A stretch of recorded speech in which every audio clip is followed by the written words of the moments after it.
A las 5:40 de la mañana, Túnez, 1943, el desierto parecía inofensivo desde la distancia. Una suave extensión de arena y luz pálida. De cerca, era un campo de batalla a punto de prenderse. Los artilleros británicos arrastraban el QF de 6 libras hasta su posición, con las botas hundiéndose en un suelo frío que pronto se volvería abrasador. El cañón pesaba más de 1.000 libras, una cosa baja y compacta comparada con el blindaje alemán que se suponía debía de tener. Y ahí estaba la broma. Oficiales alemanes lo habían llamado un juguete, una pieza de campaña adecuada para campos de entrenamiento, no para las divisiones Panzer que rugían a través del norte de África. Algunas unidades británicas pensaban lo mismo. Habían visto al Afrika Korps atravesar posiciones defendidas por cañones más pesados. Y aún así, el 6 libras seguía siendo pequeño y poco impresionante, su cañón parecía casi delicado contra el horizonte.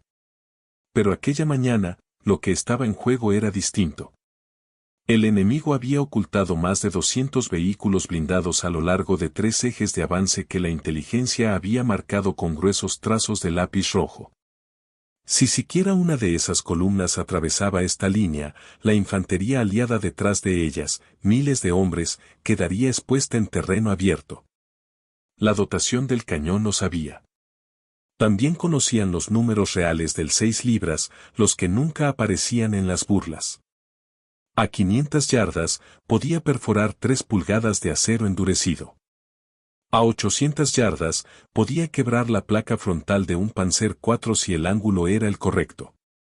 Habían ensayado esas cifras en la oscuridad la noche anterior porque su director de tiro quería que sintieran las matemáticas, no solo que las recitaran. El viento del desierto traía el olor a aceite quemado de un choque ocurrido la tarde anterior, y ese olor se les quedaba pegado a las manos mientras cargaban el cañón. Revisaban las ruedas de giro y se susurraban entre sí frases cortas que sonaban a miedo, llevando la disciplina como una máscara.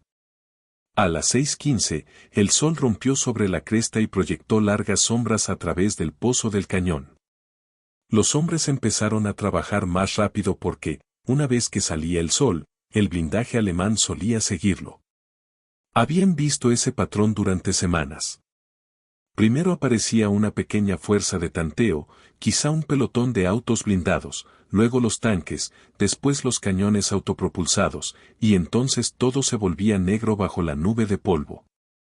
Aquella mañana se sentía diferente, más pesada, como si el desierto contuviera la respiración. El jefe de la dotación, un hombre cuya voz rara vez se elevaba por encima de un murmullo constante, repetía estimaciones de alcance para sí mismo. 1.200 yardas si coronan alto. 900 yardas si usan el Wadi. Prepárense. Prepárense. Prepárense. Sonaba como un latido. Los registros de esos días siempre mencionan cuánto se subestimó al 6 libras. Pero, por los documentos que he leído, el verdadero problema no era el cañón, sino la expectativa. El ejército británico había quedado marcado por los primeros fracasos con armas de poca potencia en 1940 y 1941. Todo lo pequeño parecía débil. Todo lo ligero parecía obsoleto. Pero el 6 libras tenía 2 ventajas que nadie apreció por completo hasta esta fase de la campaña. Era fácil de ocultar y disparaba más rápido de lo que la mayoría de las dotaciones alemanas creían posible. Su primer disparo era el que más importaba. Y en las manos adecuadas, ese primer disparo podía detener un tanque en seco. A las 6:30, un rumor lejano rodó por el suelo como una advertencia. Los hombres se quedaron inmóviles. El rumor se hizo más profundo. Miraron hacia la cresta norte. Una línea delgada de polvo que ascendía comenzó a elevarse en el cielo matinal, apenas visible al principio, luego espesándose hasta formar un rastro. Los alemanes venían antes de lo esperado. La dotación se tensó alrededor del cerrojo. Nadie habló. El comandante levantó los binoculares. Siluetas de panzers aparecieron contra la luz. Los mismos cascos angulados que habían destrozado las líneas británicas durante casi 2 años. 10 vehículos, quizá más, avanzando en una formación escalonada diseñada para abrumar las posiciones antitanque obligando a varios cañones a disparar a la vez. Pero aquí, en este estrecho tramo de terreno, solo había un 6 libras listo, un supuesto cañón de juguete. El comandante exhaló con fuerza, un pequeño sonido perdido bajo el creciente trueno de los motores. Cantó la distancia, 1.300 yardas. Demasiado lejos. Esperen. Déjenlos acercarse. Déjenles creer que no hay nadie aquí. Los alemanes comenzaron a descender hacia la depresión poco profunda que cruzaba el suelo del desierto. Y cuando desaparecieron de la vista, la dotación se apresuró a ajustar la elevación, manos moviéndose con una velocidad nerviosa y ensayada. El sudor ya les corría por la espalda. El calor del desierto empezaba su ascenso, y el calor siempre hacía que el metal se dilatara y que los hombres se pusieran tensos, pero la tensión era mejor que la vacilación. A las 6:38, el primer Panzer reapareció, ahora a poco más de 1.000 yardas. El jefe de la dotación susurró: «Aguanten, aguanten, aguanten». El comandante del tanque alemán que iba en cabeza parecía relajado, sin saber que algo pudiera estar esperándolo. El artillero británico sintió que se le cortaba la respiración mientras alineaba las miras. Esperando a que el tanque cerrara la distancia hasta un punto en el que la penetración estuviera garantizada y no fuera solo una esperanza. Luego la distancia bajó a 900 yardas, luego 800. Casi ahí. Lo que siempre me llama la atención al leer los relatos de este combate es la repentina transición, horas de tensión, luego segundos de violencia. El comandante finalmente dio la orden. El cañón disparó.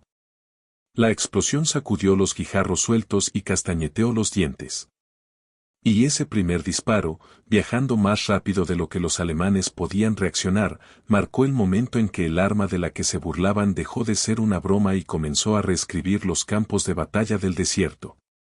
Si crees que un arma de la que todos se ríen aún puede cambiar una guerra, comenta el número 7. Si no estás de acuerdo, dale like para mostrar tu opinión. Y si quieres seguir el resto de esta historia, asegúrate de suscribirte para no perderte la próxima revelación. Arthur Collins llevaba despierto mucho antes de que saliera el sol, mucho antes de que el desierto empezara a brillar con esa fina franja naranja que siempre precedía al calor. Estaba sentado junto al 6 libras con el casco echado hacia atrás y los dedos alrededor de una taza de hojalata que contenía más polvo que té. 24 años, ya veterano de Dunkerque, ya alguien que había vivido el tipo de retirada que deja una marca que se siente años después. Lo llamaban Artie porque rara vez hablaba más de lo necesario, y porque cuando hablaba solía decir algo seco, tranquilo y preciso. Hombres así sobreviven a las batallas no porque no sientan miedo, sino porque prestan atención. Esta mañana, sin embargo, incluso Artie seguía mirando de reojo hacia la cresta donde había aparecido la estela de polvo. Sabía lo que venía. Todos lo sabían. Su dotación trabajaba a su alrededor con un ritmo que no necesitaba órdenes. El soldado Andrews, de 19 años, intentaba ocultar el temblor de sus manos fingiendo ajustar la caja de fusibles, aunque el 6 libras no utilizaba fusibles como las piezas de artillería pesada. El cabo Hughes caminaba de un lado a otro detrás de la placa del escudo, golpeando su parte superior con los nudillos, un hábito que había adquirido después del CIT. Cuando un proyectil había pasado a 1 centímetro de su columna vertebral. El sargento Miller, jefe de la dotación, hablaba solo en órdenes cortas y bajas, pero en su voz cargaba el peso de 3 años de combate en el desierto.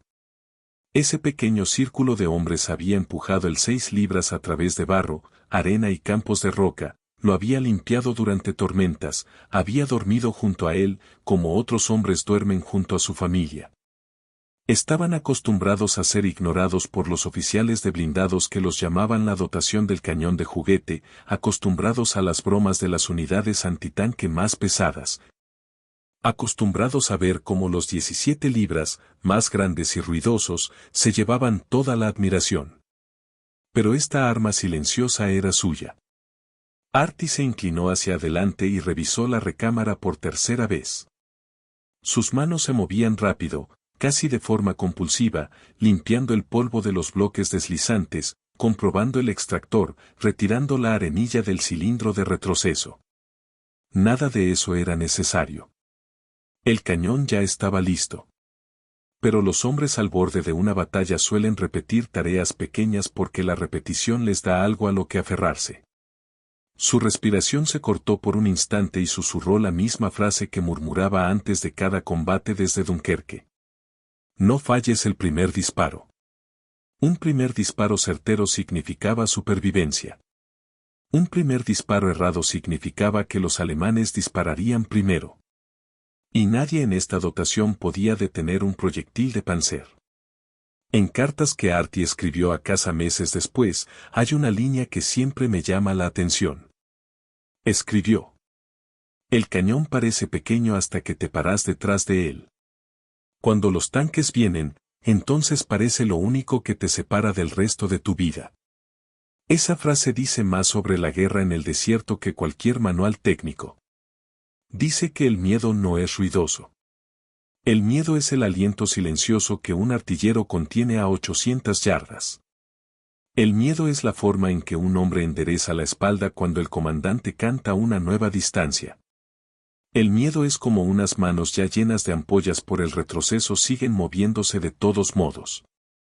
A las 7:10 de la mañana, con el sol subiendo rápido y el calor empezando a presionar contra sus nucas, Miller se agachó junto al escudo del cañón y comenzó a repasar el plan de fuego. Su voz era nítida, casi mecánica, pero hubo momentos en que vaciló. Cada hombre había practicado este plan incontables veces. Y aún así, cada repetición traía una urgencia nueva, porque esta cresta era el último punto defendible antes de las líneas de infantería británicas que estaban detrás. Perder esta posición significaba que los tanques rodarían directamente hacia el vientre blando de la división. Mantenerla podía significar que todo el frente sobreviviera un día más. Artie echó una última mirada a la pequeña fotografía guardada dentro de su guerrera, su hermana menor, de 12 años, sonriendo mientras sostenía un pastel de cumpleaños hundido en el centro. Nunca le dijo a nadie por qué mantenía esa foto tan cerca. La deslizó de nuevo en su lugar, ajustó la correa del casco y tomó su posición detrás de la mira. Su mano izquierda quedó suspendida cerca de la rueda de elevación. Su mano derecha estabilizó el agarre, y su pulso se aceleró, luego se calmó, luego volvió a acelerarse. Un ritmo extraño, casi como el de un hombre intentando convencer a su propio cuerpo de que el valor no es más que otra tarea que hay que cumplir. Por las fuentes que he leído, este fue el momento en que la dotación pasó del miedo a la preparación, esa línea delgada entre verse desbordados y convertirse en la línea que no debe romperse. Un relato escrito por Hughes años después menciona que la voz de Artie cambió cuando finalmente habló. Distancia 800, movimiento a la izquierda. Déjenlos acercarse. No fue fuerte. No fue dramático. Pero la dotación percibió en esas palabras algo parecido a la aceptación final de que, viniera lo que viniera, lo enfrentarían juntos, incluso si eran la dotación de la que todos se reían. Los tanques volvieron a moverse. El retumbar creció, más fuerte, más cercano, más definido. La quietud de la mañana se rompió. La mandíbula de Artie se tensó. Miller dio un paso a su derecha. Andrews se agachó con el siguiente proyectil listo. La dotación se encajó en posición. El 6 libras dejó de ser una broma. Se convirtió en una promesa. Si crees que los soldados subestimados a menudo libraron las batallas más duras, escribe el número 7 en los comentarios. Si piensas que este tipo de unidad nace del entrenamiento y no del instinto, dale like para mostrar tu postura. Y si quieres el resto de la historia cuando los tanques entren por completo en el campo de visión, asegúrate de estar suscrito para no perderte la siguiente entrega. A las 7:23 de la mañana, la cresta volvió a temblar, esta vez con más fuerza. Una conmoción rodante que se transmitió por el suelo del pozo del cañón hasta las botas de la dotación. El polvo se levantó en finos escalofríos desde los sacos de arena. Nadie habló. No hacía falta. Los tanques se acercaban, y el sonido les decía más que cualquier par de binoculares. Motores a plena potencia, reduciendo marchas al unísono, como les gustaba hacerlo a las tripulaciones Panzer cuando querían romper una línea con rapidez. Artie pegó el ojo a la mira. El retículo vaciló durante un latido y luego se estabilizó. Respiró hondo una sola vez, y el mundo se redujo a la cresta frente a él. 725. El primer Panzer IV apareció en lo alto. Torreta apuntando ligeramente a la derecha. Comandante medio expuesto en la cúpula. Distancia 900 yardas. Demasiado lejos. Espera. Apareció el segundo tanque. Luego un tercero. Su formación era escalonada, entrenada, disciplinada. Los alemanes creían que se enfrentaban a infantería con quizá una granada de fusil o dos. Habían aplastado posiciones similares durante todo el mes. La dotación se secó el sudor de las palmas. Miller se agachó, una mano sobre el escudo del cañón, los ojos fijos en Artie. Aún no. Déjenlos rodar más cerca. 726, 850 yardas. Los tanques aceleraron en la pendiente descendente, sin saber del cañón oculto tras el borde rocoso. En los diarios de las unidades de este sector, la confianza alemana en esta fase de la guerra era casi ritual. Los cañones pequeños británicos no pueden matar a un panzer de frente, escribió un oficial. Esa creencia duraría 30 segundos más. 727, 800 yardas. La voz de Artie salió casi como un susurro. A mi señal. Andrews apoyó el proyectil contra la recámara, los dedos temblorosos pero precisos. Hughes se limpió la mano en el pantalón y agarró la rueda de giro. Una delgada cortina de calor ondulaba desde la arena. El comandante del Panzer examinó la cresta con arrogancia despreocupada. No vio nada. Siguió avanzando. 728, 750 yardas. Fue entonces cuando Miller asintió rápidamente. Artie exhaló. Fuego. El 6 libras retrocedió con un estallido violento que golpeó el aire hasta volverlo silencio. El retroceso clavó las zapatas de la fuste profundamente en la tierra. El proyectil cruzó el wadi y golpeó de lleno el anillo inferior de la torreta del Panzer de cabeza. Durante medio segundo no pasó nada. Luego, un destello de luz blanca estalló por el lado derecho de la torreta. El tanque se sacudió, dio un tirón y se detuvo en seco, humo saliendo a borbotones por la escotilla del comandante mientras la cúpula se cerraba de golpe. Los alemanes esperaban un cañón de juguete. En su lugar, se toparon con un arma capaz de penetrar 3 pulgadas de acero endurecido a esa distancia. Cargar. Andrews introdujo el siguiente proyectil antes de que Hughes hubiera terminado siquiera de corregir el giro. Artie desplazó la mira una fracción a la izquierda. Otro panzer estaba girando para cargar contra la posición. 700 yardas. Fuego. El segundo disparo impactó alto en el frontal. La placa Glacis desvió el proyectil, pero este golpeó la plancha del conductor con la fuerza suficiente para atascar la dirección. El tanque patinó de lado, las orugas pateando arena, el motor aullando mientras intentaba corregir. No pudo. Quedó expuesto de costado. Objetivo perfecto. Cargar. Tercer proyectil. 680 yardas. El impacto dio justo debajo del mantelete del cañón. Una llamarada estalló dentro de la torreta. La tripulación no escapó. En menos de 90 segundos, 2 tanques ardían y un tercero estaba inutilizado. Pero no había tiempo para celebrar. Más siluetas aparecieron en la cresta, más grandes. Cañones de asalto Estuje avanzando con sus perfiles bajos y su pesado blindaje frontal. Estos no eran blancos fáciles.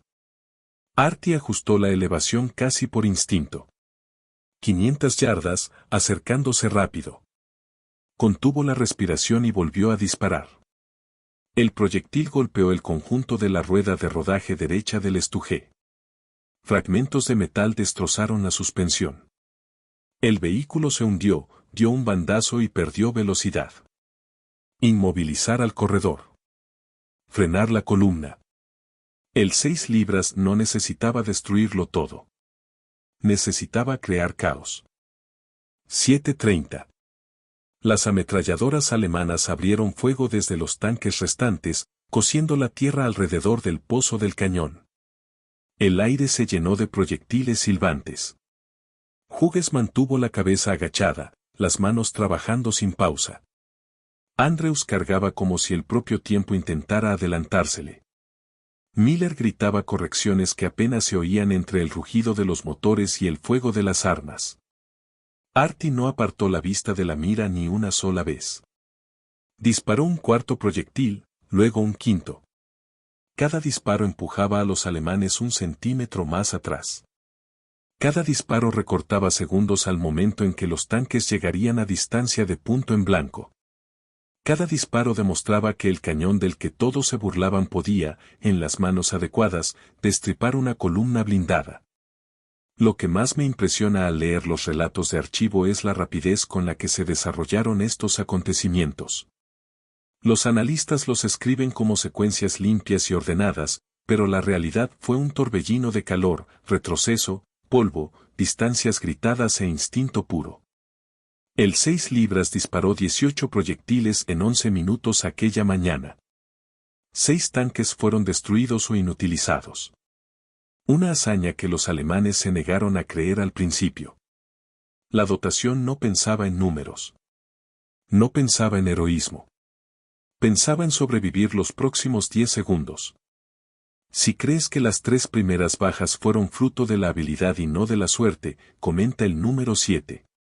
Si crees que en la guerra casi todo es suerte, dale like para que sepa tu opinión.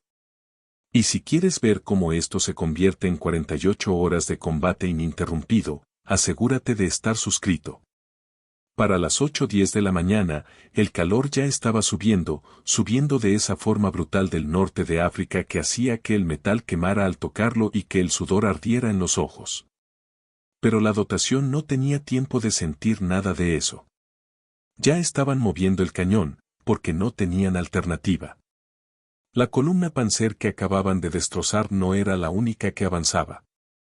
La inteligencia de la noche anterior había advertido de 3 empujes blindados, y el segundo, más grande, más pesado, más rápido, estaba en algún punto hacia el este, quizá a 2 millas, quizá a 1. Según a qué mensajero creyeras. El sargento Miller no discutió cifras.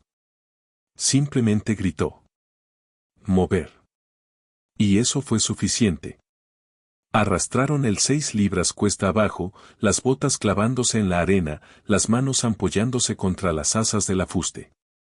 El cañón pesaba más de media tonelada y se resistía en cada centímetro. Pero lo arrastraron igual. Lo arrastraron porque, si se quedaban donde estaban, la siguiente oleada alemana los envolvería por el flanco y el cañón moriría con ellos. Llegaron a una depresión poco profunda salpicada de matorrales espinosos y piedras rotas. Artie miró la brújula y luego el mapa enrollado en un cilindro apretado en el cinturón de Miller. El nuevo ángulo les daría un tiro directo al fondo del valle, donde el blindaje alemán solía reagruparse antes de un segundo empuje. Era una ventana pequeña, quizá 2 minutos como máximo, pero una ventana en la guerra del desierto es todo lo que una dotación necesita si el cañón está cargado y los nervios no se han derrumbado. Hughes martilló las zapatas en su sitio. Andrews revisó la caja de munición. Artie se acomodó detrás de la mira. El cañón volvió a la vida. Entonces regresó el sonido. Esta vez no como un rumor, sino como una vibración, Algo que se sentía como docenas de motores gruñendo a la vez, superponiéndose, profundizándose, fusionándose en algo que sonaba casi geológico. La segunda columna emergía del espejismo de calor. Cañones de asalto Stug, al menos 6, seguidos por Panzer III y semiorugas blindados. Una compañía completa, quizá más. La doctrina alemana favorecía el peso de los números, y aquí, en este rincón de Túnez, lo tenían. Lo que no tenían era conciencia de lo expuesto que estaba su flanco mientras avanzaban. Según varios informes posteriores a la acción, asumieron que los cañones británicos se habían retirado por completo tras el primer enfrentamiento. Esa suposición les costaría caro. 8:26. Dos Stug rodaron hacia el valle. Siluetas bajas, blindaje pesado inclinado de formas que al 6 libras le costaba penetrar de frente, pero el blindaje lateral era más delgado. Mucho más delgado. Arty siguió al primer Stug cuando giró a la izquierda, presentándole un perfil perfecto de 50 grados. No esperó. Fuego. El cañón rugió. El proyectil impactó justo detrás de la plancha del conductor. Una nube de humo gris estalló y luego llamas. La tripulación de dentro no salió. Segundo Stug. Fuego otra vez. El proyectil golpeó la suspensión. Saltaron chispas. El vehículo se desvió bruscamente de lado. La oruga derecha se arrancó. Inutilizado. No destruido, pero fuera de combate. El caos empezó a propagarse por la línea alemana, porque la doctrina blindada dependía de la cohesión, del empuje sincronizado hacia adelante. Rómpela una vez y se reagruparán. Rómpela 2 veces y dudarán. Rómpela 3 veces, y empiezas a deshilachar la formación. Y eso fue exactamente lo que ocurrió. 8:29. Las semiorugas que transportaban infantería intentaron avanzar para proteger a los blindados. Arty giró rápido. El 6 libras tronó de nuevo. Una semioruga estalló en llamas. Los hombres de dentro salieron arrastrándose, desorientados. Hughes giró la rueda de giro a la izquierda y Arty volvió a disparar. Otro vehículo quedó destrozado. La infantería alemana se dispersó entre las rocas, lanzándose al suelo en busca de cobertura. La columna se ralentizó hasta casi detenerse. 8:32. Más vehículos entraron en el campo de visión, demasiados para que una sola dotación pudiera enfrentarlo sola. Pero ya no estaban solos. Otra posición de 6 libras, a 200 yardas al norte, abrió fuego. Luego otra más. 3 cañones formando un triángulo irregular, cada uno golpeando desde un ángulo ligeramente distinto, obligando al blindaje alemán a girar constantemente, perdiendo impulso. Según los registros operativos británicos, estas 3 dotaciones alcanzaron en conjunto más de 15 vehículos en esta ventana de combate. El cañón de Arty por sí solo sumaría 8 confirmados y varios probables cuando el polvo se asentó. 8:40. Miller ordenó otro desplazamiento. Muévanse ahora. Tenían que reposicionarse antes de que los alemanes fijaran su ubicación. Arrastraron el cañón hasta una repisa rocosa que ofrecía apenas 6 pies de cobertura utilizable. No importaba. Necesitaban velocidad, no comodidad. Colocaron el cañón apenas nivelado cuando otra oleada blindada comenzó a avanzar desde el este. Esta era la tercera columna, la que más temía la inteligencia porque llevaba Panzer IV más pesados. Equipados con cañones de tubo largo capaces de atravesar casi cualquier posición aliada a 1.000 yardas. 8:47. El primer Panzer IV coronó la cresta, luego otro, y otro más, al menos 10. El polvo rodaba por sus cascos como vapor saliendo de un horno. Arty no esperó órdenes de distancia. Fuego. El proyectil golpeó el costado del tanque de cabeza. Penetración. Fuego. La tripulación saltó fuera. El segundo tanque viró a la izquierda. Andrews ya había cargado. fuego. Otro impacto. 2 bajas en segundos. Pero este no era un enfrentamiento limpio. Los alemanes respondieron. Proyectiles de alta velocidad se estrellaron contra la pared rocosa sobre la dotación, bañándolos con fragmentos. Uno impactó en el suelo a la derecha de Artie, levantando un geyser de arena y piedra que lo lanzó de lado. Se arrastró de vuelta a la mira. La sangre le corría por la mejilla desde un corte que ni siquiera sentía. Hughes gritaba distancias entre el estruendo. Andrews trabajaba la caja de munición tan rápido que se le abrieron los dedos. Miller seguía gritando correcciones que cortaban el fuego como un alambre. Artie inutilizó otro Panzer, luego otro más. 4 o 5 vehículos ardían en el valle inferior, demasiados para contarlos. El desierto se había convertido en un cementerio de aceite hirviendo y blindaje retorcido. Durante la hora y media siguiente, el combate avanzó y se rompió de nuevo.